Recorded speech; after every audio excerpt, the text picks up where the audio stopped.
Qual que é a relação entre o ateísmo e o movimento LGBT? Olá pessoal, meu nome é Bruno Sanque e como eu disse a vocês, uma vez a cada 2 semanas eu estarei trazendo aqui no YouTube um vídeo da série de teologia, entendido como estudos relacionados com a religião, de modo geral. Neste vídeo nós iremos estudar a relação entre a religião e a LGBTfobia e a questão do ateísmo em relação ao movimento LGBT. Eu já peço a você que deixe seu like no vídeo, se inscreva no canal caso você ainda não seja inscrito e ative o sininho a fim de receber novas notificações. Eu gostaria, de começar o vídeo lendo algumas passagens bíblicas. Primeiro, vamos ler o que está em Levítico, capítulo de número 18, versículo de número 22. Com o homem não te deitarás como se fosse mulher. Abominação é. O que esse texto está dizendo, Com o homem não te deitarás. O deitar aqui é um eufemismo, É uma figura de linguagem, na verdade, que significa penetração.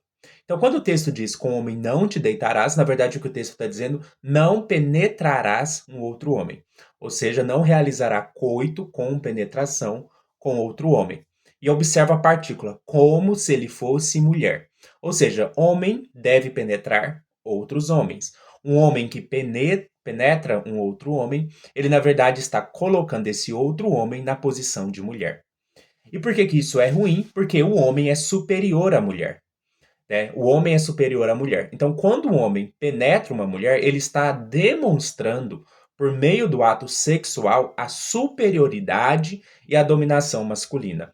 Deus fez o ato sexual, para que ele demonstre, para que ele reflita essa autoridade do homem sobre a mulher. É por isso que o homem deve estar em cima e a mulher embaixo no ato sexual. E é o homem que penetra, porque ele é o ativo, e a mulher que é penetrada, porque ela é passiva e, portanto, o feminino é inferior ao masculino. Então, o ato sexual, de acordo com Levítico, ele deve refletir a estrutura de hierarquia do homem em relação à mulher. Então, perceba por que o ato homoerótico é imoral. Porque um homem penetra um outro homem. Então, esse homem que está sendo penetrado, ele é colocado numa posição de dominado, subjugado. Mas um homem não pode ser dominado ou subjugado porque o homem ele deve ser tratado como um igual, não como um inferior. Inferior, quem é tratado é a mulher. Então, toda vez que um homem penetra outro homem, esse homem está reduzindo esse outro homem à condição inferior do dominado, do passivo, do feminino. É por isso que o texto diz: com o homem não te deitarás, como se fosse mulher, a abominação é. Ou, não penetrarás um outro homem, porque ao fazer isso você o diminui a uma condição inferior de dominado, de passivo, de feminino, e isso é abominável aos olhos de Deus. Isso é tão grave porque isso inclusive exigia, de acordo com a Bíblia, pena de morte. Vamos ler o que diz Levítico, capítulo 20, verso 13. Quando também um homem se deitar com outro homem como uma mulher, ambos fizeram uma abominação. Certamente morrerão, fizeram confusão. O seu sangue será sobre eles. Então perceba novamente aqui a questão do como se fosse mulher. Quando um homem penetra outro homem, ele reduz esse homem que está sendo penetrado à condição de mulher. E quando um homem que está sendo penetrado aceita essa condição de inferiorização, ele está, digamos assim, fazendo confusão. Ele está diminuindo a si mesmo, ele está se inferiorizando, ele está, digamos assim, se colocando numa condição humilhante. Então, o homem que penetra e o homem que é penetrado, eles estão fazendo algo abominável, porque eles estão fazendo confusão. Deus criou o sexo como uma forma de imitar, refletir a autoridade do homem sobre a mulher. Então, quando o sexo se torna uma forma de relação entre dois homens, isso quebra o significado do sexo para a Bíblia, que é a ideia de dominação masculina sobre o feminino. Por isso eles fizeram confusão. Quebrar essa ordem criacional do homem como superior à mulher é algo que merece, inclusive, pena de morte. Então perceba aqui, que a ideia é que Deus criou o homem para dominar, para ser o ativo, criou a mulher para ser dominada, para ser a passiva. Então, todas as vezes que um homem faz sexo com outro homem, ele está quebrando a lógica do sexo criacional. Ele está indo contra o propósito criacional do sexo. Agora eu gostaria, né, muitas pessoas vão falar, mas isso é só no Antigo Testamento. Agora vamos ver o que diz no Novo Testamento, Romanos, capítulo 1, versículo 26 e 27. Diz assim: Por causa disso, Deus os entregou a paixões vergonhosas. Até suas mulheres trocaram suas relações sexuais naturais por outras, contrárias à natureza. Da mesma forma, os homens também abandonaram as relações naturais com as mulheres e se inflamaram de paixão um pelos outros. Começaram a cometer atos indecentes, homens com homens, e receberam em si mesmos o castigo merecido pela sua perversão.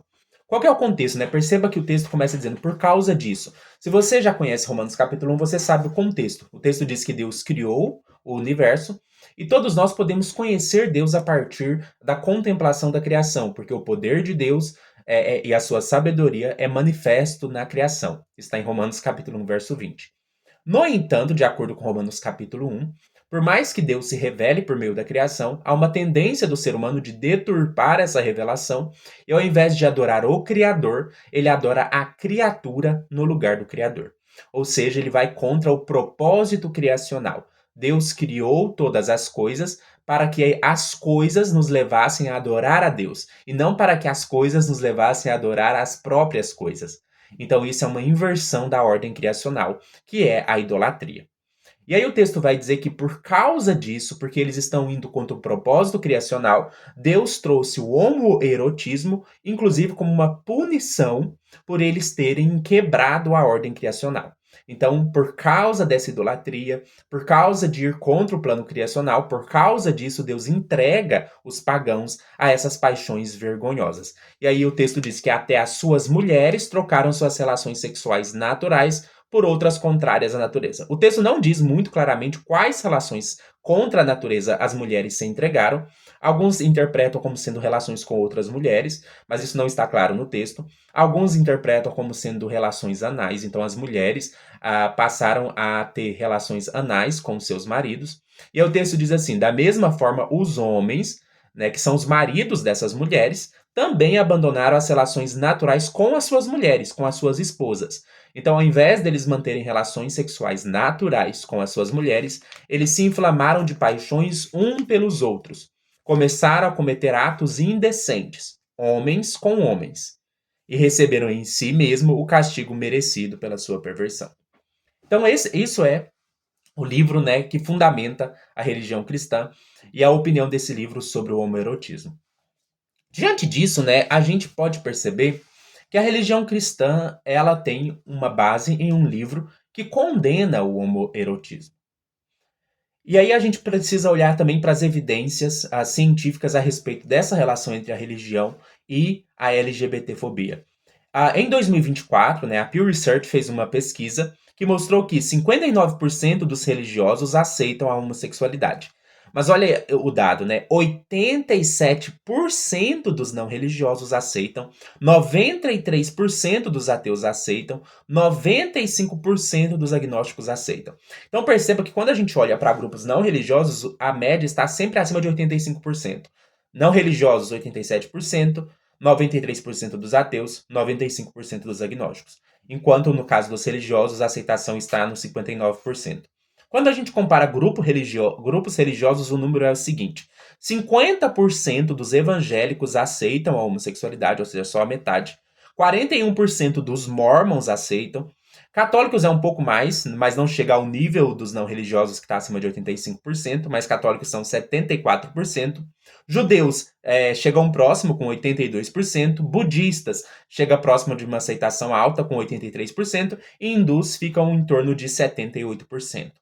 Então, quando a gente considera também o apoio ao casamento igualitário, ao casamento entre pessoas do mesmo sexo, apenas 36% dos evangélicos apoiam o casamento igualitário, 41% dos mormons apoiam, 70% dos católicos, 80% dos judeus. Mas quando a gente pega os não religiosos, está em 88%. Outros dados interessantes: uma pesquisa feita no Reino Unido em 2016 mostrou que 20% dos funcionários cristãos de cuidado de longa duração desaprovam relações homoafetivas, contra 14% dos não cristãos. Uma pesquisa feita na Turquia em 2020 mostrou que a afiliação religiosa entre enfermeiras está associada a atitudes negativas e de desconforto no cuidado de pacientes LGBTs. Na Turquia também, em 2019, uma pesquisa mostrou que um estudante, inclusive, disse numa pesquisa que ele não podia trabalhar com pessoas LGBT por causa da sua religião. Na Malásia, em 2015, uma pesquisa mostrou que entre enfermeiros muçulmanos há uma alta correlação com a homofobia. Em 2016, uma pesquisa feita em Portugal mostrou que estudantes de medicina religiosos eles tendem a ser mais negativos ou preconceituosos em relação a pessoas LGBT. Isso também foi mostrado em pesquisas no Brasil em 2018, no Peru em 2019 e na Suíça em 2020.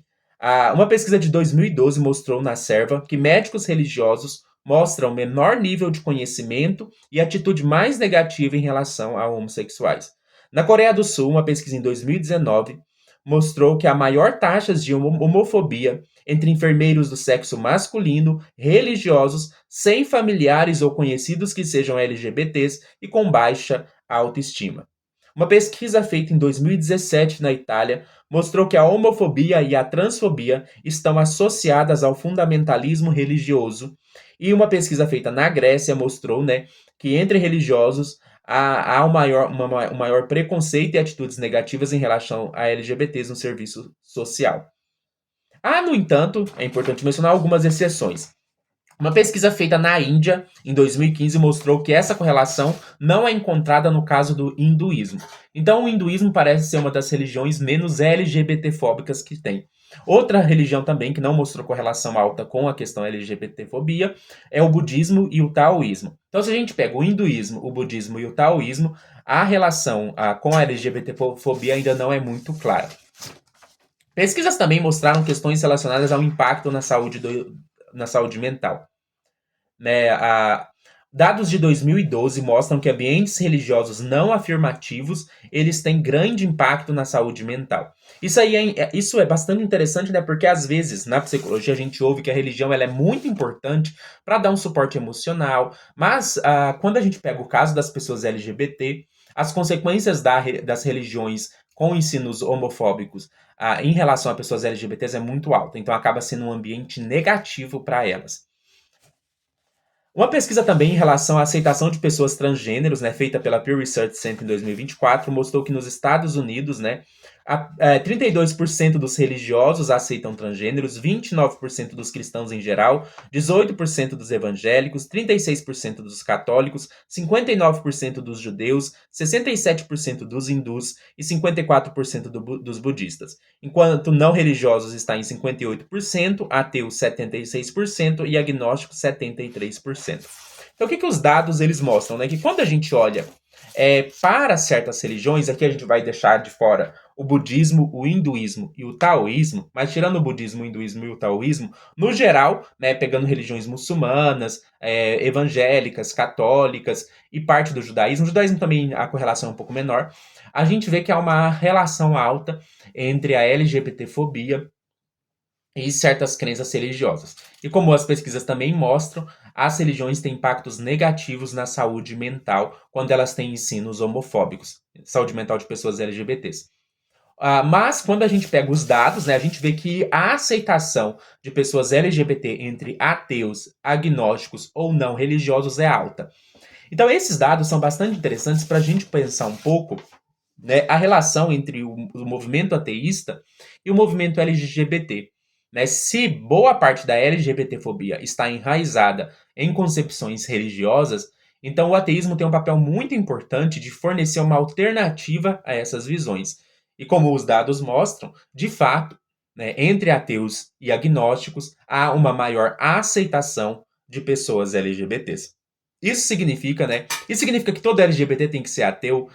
Não, mas isso significa que o ateísmo pode fornecer uma comunidade alternativa em que as pessoas LGBTs se sintam acolhidas e apoiadas. E mesmo aqueles LGBTs que não são ateus, eles podem se beneficiar do ateísmo, porque o ateísmo ele, né, vai combater alguns preconceitos da religião e esse combate a visões negativas que a religião tem a respeito de certas pautas morais pode beneficiar bastante as pessoas LGBTs. Então, os dados, né, estão aí muito claros, de que o ensino religioso homofóbico ele é bastante negativo para pessoas LGBTs. E o movimento LGBT ele não é um movimento unificado no sentido de que tem as mesmas pautas, as mesmas coisas, mas um núcleo comum no movimento LGBT é o reconhecimento, né, de direitos, do bem-estar da comunidade LGBT. Então, se a religião tem impactos negativos na saúde mental das pessoas LGBTs, então, certamente, dos elementos fundamentais da luta LGBT é que as pessoas LGBTs elas possam crescer num ambiente em que elas sejam acolhidas e não condenadas como abomináveis ou pecadoras. Espero que vocês tenham gostado deste vídeo. Deixe aí o seu like no vídeo. Compartilhe o vídeo com quem possa se interessar. Na descrição do vídeo você encontra a minha chave Pix, caso deseje realizar uma doação de qualquer valor em agradecimento por este vídeo. E deixe aí no comentário o que você acha desses dados, qual é a sua opinião da relação entre a religião e o movimento LGBT, a religião e a LGBTfobia, e também o ateísmo e questões LGBT. Até mais.